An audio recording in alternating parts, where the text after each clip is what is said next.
Video last దాకా చూడండి, subscribe అయ్యండి. మేము కిలో చికెన్ తెచ్చుకున్నాం. దానిలో 4 చెంచాల కారపొడి వేసుకోవాలి, 2 చెంచాల అల్లం వెల్లిపాయ, 1 చెంచాడు ఇంగు, తగినంత ఉప్పు, 1 చెంచాడు పసుపు.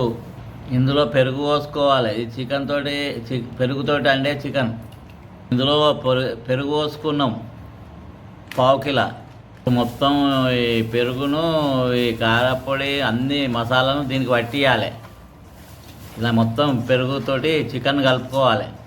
ఇలా చికెన్ పెరుగు వండుకుంటే వేడి కాదు, చల్లదనం, రుచి సూత బాగా వస్తుంది. ఇట్లా పెరుగు వండితే నిమ్మకాయ వండుకోవాలి.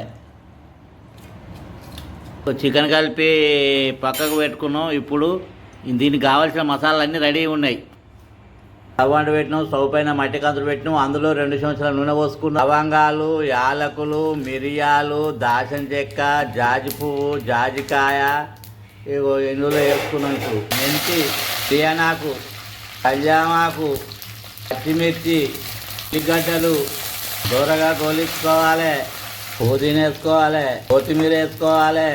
దీన్ని మొత్తం గోలనివ్వాలి. ముందుగానే కలుపుకొని రెడీ పెట్టుకున్న చికెన్ ఇందులో వేసుకోవాలి. ఇప్పుడు ఇందులో చికెన్ వేసుకున్నాం. ముందుగానే పెరుగు కలిపి రెడీ పెట్టుకున్నది. ఇలా మొత్తం ఒకసారి కలుపుకోవాలి. 1 చెంబెడని నీళ్ళు పోసుకోవాలి. అర్ధగంట సేపు ఉడికించుకోవాలి. పొడి వేసుకోవాలి. 1 చెంచా గరం మసాలా వేసుకోవాలి. ఇది మొత్తం ఒకసారి ఇలా కలుపుకోవాలి. కలిపి 5 నిమిషాలు స్టవ్ పైన ఉంచుకోవాలి. ఇప్పుడు ఇట్లా కలుపుకొని స్టవ్ ఆఫ్ చేసి దించుకోవాలి. చికెన్ రెడీ అయింది, గుమ్మగుమ్మలాడుతుంది. వేడి వేడి అన్నంతో కానీ చపాతీతో కానీ తింటే చాలా రుచిగా ఉంటుంది. అబ్బా, మళ్ళీ మళ్ళీ కావాలనిపిస్తుంది. తిన్నా కొద్దీ తినాలనిపిస్తుంది చికెన్.